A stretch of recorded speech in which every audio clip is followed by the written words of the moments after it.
I just want. It was no, a I very, just it was wanted a to make very sure. brief, time slot for that. Okay, all right, so we're back live streaming and we're going to start our open workshop today for the curbside recycling contract procurement. Brian, you're in the chair again. Welcome back, and I hand over to you to lead us through it. Thanks. Thank you, Madam Chair. So this workshop really just looks at the upcoming contract renewal for curbside recycling and looks at the scope of that proposed new contract and an opportunity for elected members to provide feedback. So for those who've been around a while, the existing contract started in 2019 and it transitioned us from the blue crate at the roadside to two wheelie bins, collected fortnightly and monthly.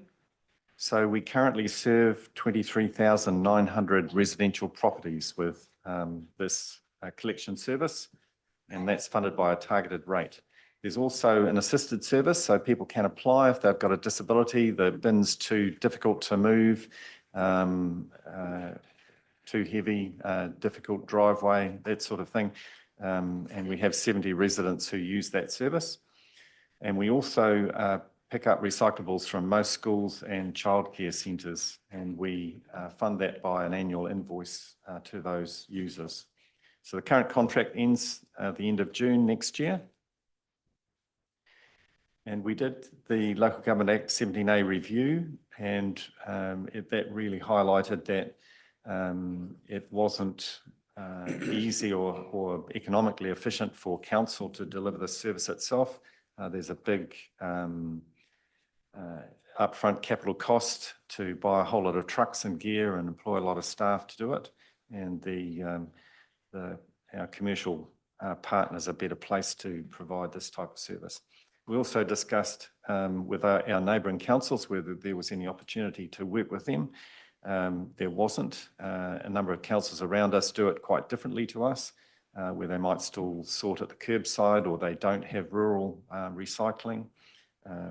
So there's quite a mix of ways people do it around us. So the proposed new contract, so the scope remains largely the same.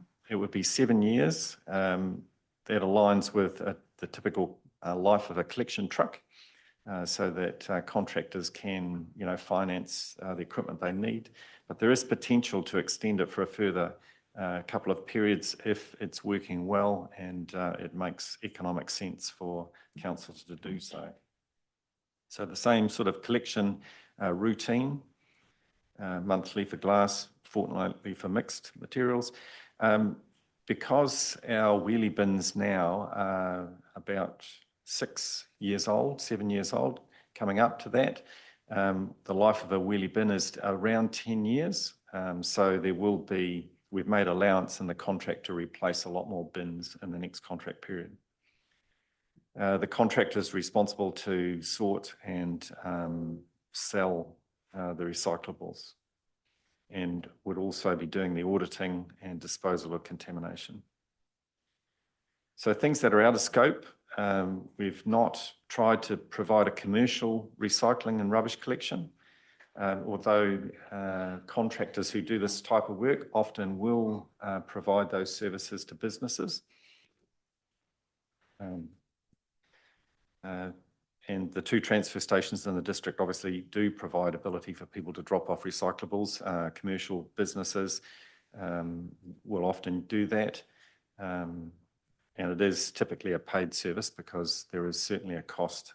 There's often very little revenue from the materials that would make it a free service. So the type of contract and procurement method, it's an NZS 3917 standard conditions of contract, a fixed term measure and value contract, so that it's not performance based or lump sum. It is paid, based on what the contractor delivers, what's measured monthly. It would go to the open market. A price quality method of evaluation is proposed to be used with 50% weighting on quality and 50% on price. While that might seem to be a high waiting on quality. We know from experience that we need a good contractor. We know that our ratepayers really value the service, and it's a cause of a lot of consternation if it doesn't work well. But we also know that there are not many players who, in the industry who can deliver a contract of this scale. So we are going to get contractors who do have a lot of experience and ability. So that does kind of balance out that waiting. Brian, is it all right if we allow questions? Yes, Okay, sure. Dale-Marie, have you got a question? Kia ora, because everyone knows that this is a passion kind of subject area for me. Looking at as we get into the next slide and what that looks like over 7 years, I'm still not, I can't sit with this knowing that, I keep banging on about that great bling that sits over in Raglan and looking at what they ring fence over there and what they pay for to that contract. 31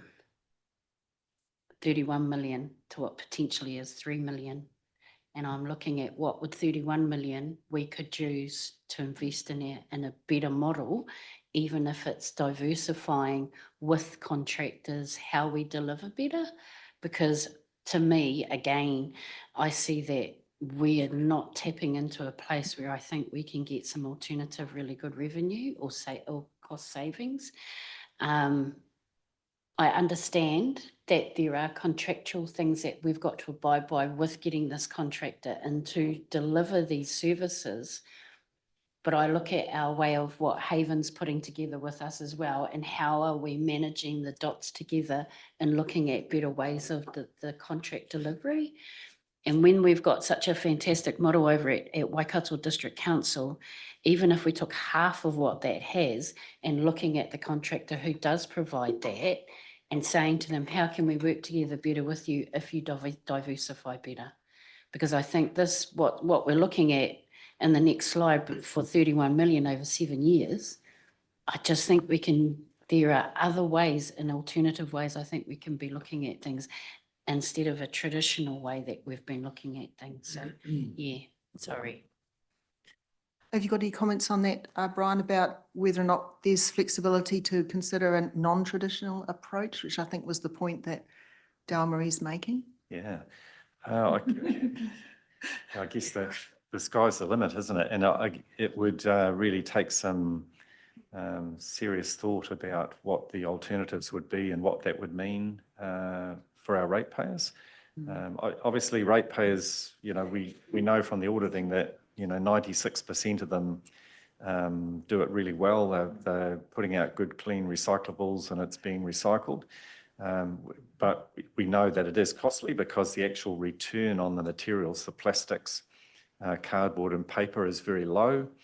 And it's only really the aluminium and steel components of the recycling that generate a decent sort of cash return on the recyclables. So there's quite a cost there. So I guess, yeah, we'd have to be looking at a different type of service and a different type of arrangement, maybe. Yeah, absolutely, yeah. Just quickly, a supplementary to that, and also extending on what we're doing in our library space when we're looking at all that plastic work in around 3D printing and all of that. And I'm thinking about that 31 million that we'll look over the 7 years, and how could we even shift 10 of it to look at it in an innovative way of small plastics and how we could create our own stuff. Because I tell you what, we start looking at innovative ways of dealing with small plastics that coming out of the Woolworths bins, those soft plastic things. We started and created a small plastics little innovative way of dealing with things in Waipa. Everyone else around the country will be sending us these small plastics. That will be a game changer and a revenue maker for our area. Sorry, the greenie is banging on today. Look, Dale-Marie, I really welcome your comments, and it's triggered a question for me, Brian, is that this procurement that process that you're about to kick off, it doesn't really take into account the resource recovery work that we're kind of planning, like we've also, in the LTP, we've also got those, that particularly one centre over in Cambridge. So there's no connection, is there, between this contract and really how I suppose a new resource recovery centre might actually impact the level of recycling that might end up in those wheelie bins, and how much what go to those resource recovery centres? Is any thinking being done Madam about Chair, that? I think we do have to draw a differentiation here. Like, we've got thousands of tonnes or tens of thousands of tonnes of glass and thousands of tonnes of paper and cardboard and plastics. And so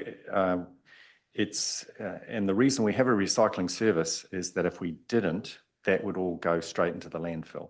Yeah. And our residents would pay for that a different way. While we do the other elements, so we've got composting hubs springing up in places like the Parongia School. We've got tyre wires in Cambridge, shredding tyres and turning it into crumb and all sorts of things.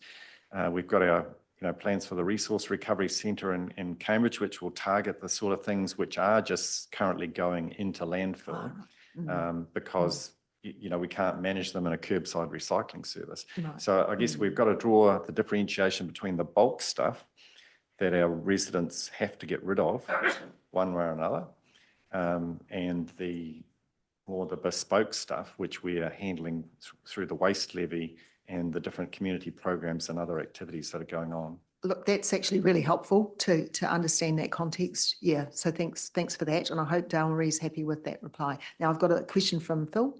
Yeah, just sort of carrying on from Dale Marie, I've got some other questions a bit later on, but soft plastics, these That's are not all soft soft plastic. plastics. I don't think that's soft plastic. Yes, it is. No, It says so on yeah. the back. Oh, because It's soft an plastic is where if you crush it, it doesn't spring back. And return to store, it says. Oh, yeah. Soft plastics. But, So well, I take these, I thought I take these down to the supermarket oh, and I okay, collect them at Yeah. home, soft plastics at home and take them. okay. So, Yes. as a council, we should be setting an example. And, I mean, I'd take them down. I put them in my pocket. Somebody might think I'm taking nuts. I put them in my pocket and take them down, I'll give you my one. collect them at home or whatever. Yeah, Okay, thank but I you. got other questions later on. Okay, cool, thank you. And now I've got a question from Mike.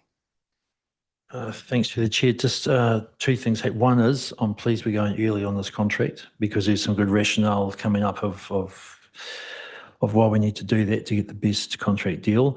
But just back to page, I think it's 4, around this discussion with neighbouring councils did not identify any synergies for combined service provision, and you gave us some rationale of we're slightly different, rural versus maybe just urban and that sort of thing. But how did we canvass? How did we canvass our options to come to that conclusion that there'd be no synergies with contractors working across councils? They're doing slightly different things. At the end of the day, they're still collecting. Quite correct. So we touch base with each of the councils, but we also spoke with all the contract players who are in the area. Right. We visited the likes of the Green Gorilla facility in Huntly and saw, how they do it for Waikato District and the types of trucks they use and crates and bins and things like that. So I guess and also, what happens in Hamilton City, which is on our doorstep there.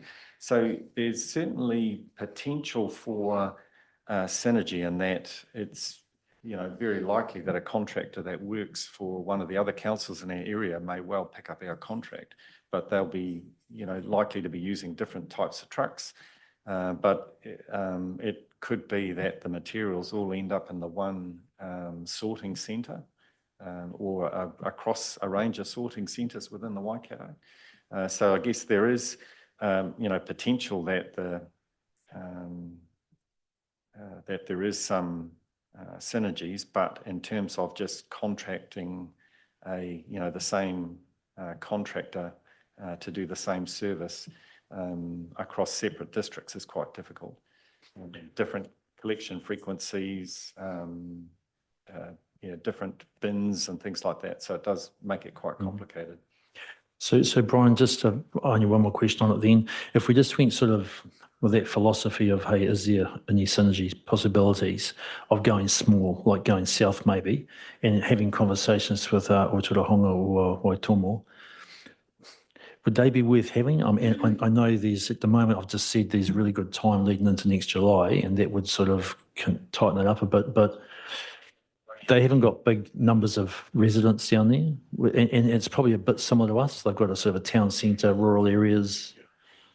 Yeah, so they do have, they've closed tenders just recently in Otorohanga for a new contract, and they collect in the urban area only, and they have transfer sites out in the rural area for collection. So quite a different sort of model. All right. Well, I guess 5 years from now we might have an option. Thank you. Thank you. Good question. Now I've got Dalmarie and then Susan. Just thinking about future proofing and stuff like that. Where does this kind of, because picking up on what Mike said, and Otorohanga and Waitomo, they would be fantastic partners to go into doing some synergy deals with, I reckon, because of these small contracts that they have. And I actually really like Otorohanga's way of their setup because they've got so many enviro schools in their rural collection areas. Yeah, I'm just wondering in the future proofing and in that longer looking space around that shared service stuff that we talk about per council, it would be great to look at how we bring in these guys, the havens of each of these of our councils, and look at this as a bigger picture to how we would synergize some of this stuff. Because I think, yeah, for the smaller councils around us, I think we could have some real great synergies, not recreating the wheel with each other, but looking at a possible regional wheel that will work for everybody and keep our areas a bit more beautiful and defined with how we do our waste. But yeah, have big stuff. So kia ora, Brian, for today. E wā, e mihi nui. Okay, thank you. Now Susan and then Roger. Sorry. Yeah, look, I was just going to add that I don't think anybody around this table would argue against the notion of trying to find efficiencies with our neighbours in this space, not only in a cost sort of sphere, but also effective recycling that diverts or ensures we get as much as we can being diverted from landfill. And my sense is that it's probably going to be an issue that potentially might be raised at a mayoral forum level in the next triennium. It could form part of what that body of work could look like for the collective mayors in the region. Also mindful that CEs of the region who are doing work, turning their minds to post-Borders transition and the future of local government in our region, this is probably, along with a bunch of other potential sort of shared services, to use a catch-all phrase, as being stuff that's been kicked around. And it's very much an evolving and live issue. So yeah, really timely that you're bringing it to us, but I think we need to be mindful that there's a bigger landscape and context in play. But the points everybody's have made are well made, and I guess let's just watch this space. Thank you, Susan. But on that point then, Brian, do you think that the contract scope, that maybe there should be mention made that you'd be interested in any proposals that could also extend to those other councils, that particularly the ones that were mentioned? I think our closest neighbours, Otorohanga and Waitomo. I don't know. Would that be a practical way forward, or you wouldn't think that's a reasonable suggestion? We can be either very instructive in the tender document and say that we're looking for that type of cooperation, or if we were passive, then again, we might find that we end up with a contractor who is doing multiple councils' work in the area, and there will be some synergies, and whether it's employment or local benefits that we would gain those. So it's whether we're active about it or passive about it. I think perhaps in the tender, the request for tender there, I'm just sort of thinking on the fly here, but one of those quality measures could be, how the contractor is working with or can demonstrate, synergies with other local authorities. Okay, thank you. Thank you for those comments. Now I've got Roger and then Philip. Yeah, thank you, Madam Chair. Thanks, Brian. There's some really interesting points that have just been raised in terms of the extension of scope and perhaps a different type of service that be offered. I think some of the concern for me is the fact that we're locking ourselves into a 7-year service when there are those other opportunities. And of course, the Three Waters change for next year is going to give us a whole new environmental scope in terms of that. But are we locked in to looking at a new contract now, or could we, say, seek an extension of the current contract until those opportunities that we see coming out could be addressed before we go into a new contract? So is it a possibility to go for a 2-year extension on current contract? I would say yes, it would be possible to do that. I think that, that's a reasonable consideration that perhaps we should think about. Yeah. Okay, thank you. Now, I've just got Philip and then, is it Lou? Someone was over here. I'm not sure who it was. No? Okay, well, anyway, I think we'll come back to that. Yeah. Okay. Yeah. Philip. So, I was going to ask some other questions, which I will, but following on from that, I mean, with having bags versus, wheelie bins for rubbish, is that what's in our LTP not to do that currently? Or, I mean, it's certainly not in our thoughts about compost bins, because it's all been put on hold, isn't it? Was that central government put that on hold, I think, isn't it? Or was it just us? So certainly central government removed the mandate that insisted that it happen. But council then, talked it through in the LTP in terms of not creating another service and another rate increase at this time. So, Right. it's still in the LTP, but it's been pushed out to. But looking really sideways and things like that, is there massive pluses to having wheelie bins versus bags? I mean, with rubbish lying around and picking up, is the cost outweigh the good? Or, I mean, I'm a ratepayer in another council that does have it, and it works really well. But is there proof? Are the facts out there in the country that there's less rubbish, less collection of wheelie bins versus bags? Because, I mean, bags you still pay for, but the wheelie bin you pay for it as well. But you only put it out when it's chocker full, not half full type of thing. Some bags look quite empty, they're not packed. So yeah, you might recall around the council table 18 months or 2 years ago, we had a consulting company come and give council a workshop on the merits of different types of refuse collection. So there is that information available to explore those options. And one other question, we've got nearly 24,000 residents here in your presentation. How many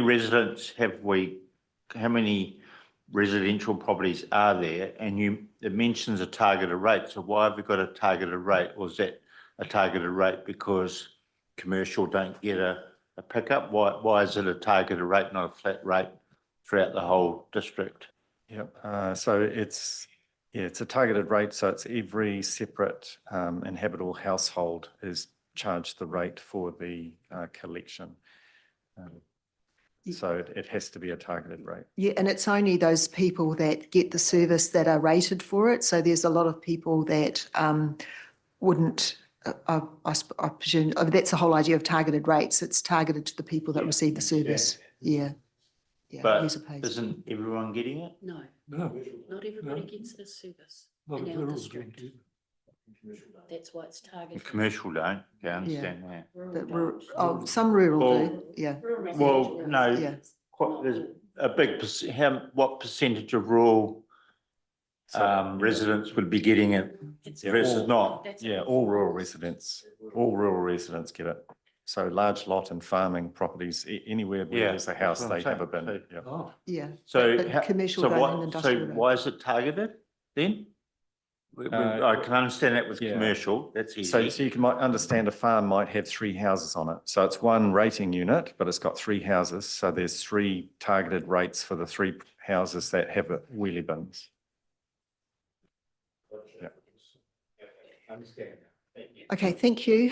So I think we've dealt with all of the questions. So thanks, Brian, for fielding most of them. Now, there was a point raised by Roger about whether or not we should actually review what this workshop, well, I suppose the decision as to whether or not we should now look at just extending the contract for 2 years, which would give more time for visibility on maybe possibilities with working with other councils. So I've just asked EL if she might speak to that.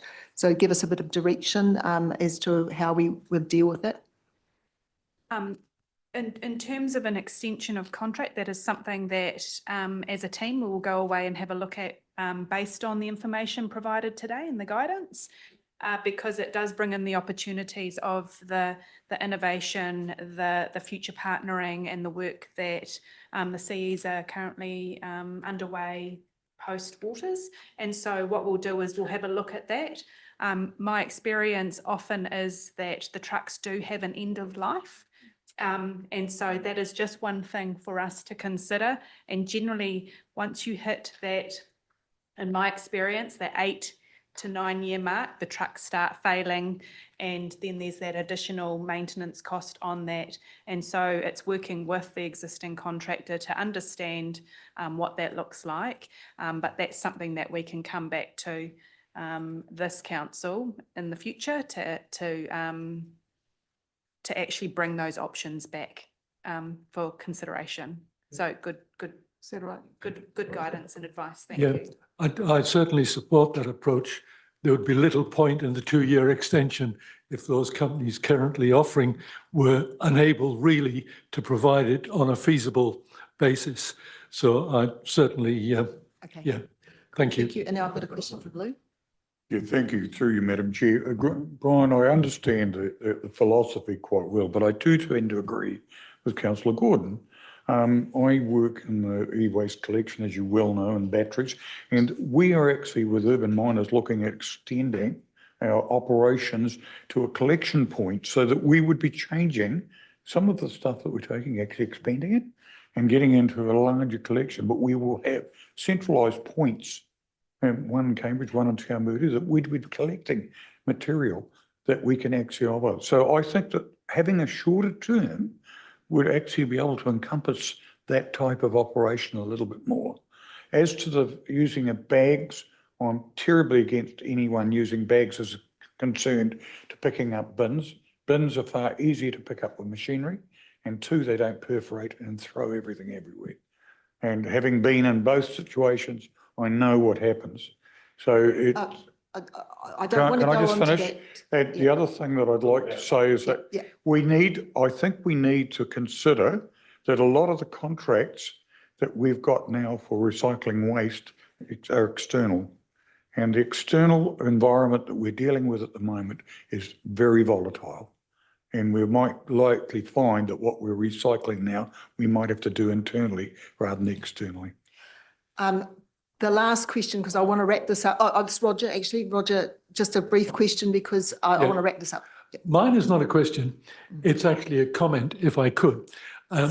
I think the current service is quite good, but one of the things that happens, and you see it very much on our street, is when they've emptied the bins, they're actually discarded and thrown on the floor. And that creates a lot of damage to bins. And I'm not too sure, if a person gets a damaged bin, do they have to pay the cost of replacement, or does the provider? I just think more care could be taken in terms of putting the bins at least back a little bit carefully so that we don't get damage to the Okay, bins. that's a bit off And I know topic, that's not to but do maybe with. Brian can answer it quickly and then we'll wrap this up. Yeah, just quickly, I guess there's, and this can be around the operator. It can be around the equipment sometimes in terms of the arms on the truck. The grippers are sort of losing their grip with wear and tear. But it can also be if there's a sloping berm when the bin is put back down. The hydraulics don't come down absolutely smoothly and it jerks. And if the ground's uneven, it hits on the wheels and then it falls over. So, yeah, it's a common issue, particularly you'll see it on rural roads where the side of the road is quite steep. Yep. This is an urban street. Yeah. Very Okay, flat. thanks very much, Brian. Look, I think we will wrap this up now. I think you've got good feedback, Yael and Brian. Yeah, so we look forward to you bringing something back to us at a later time. Thank you. All right, so that's the end of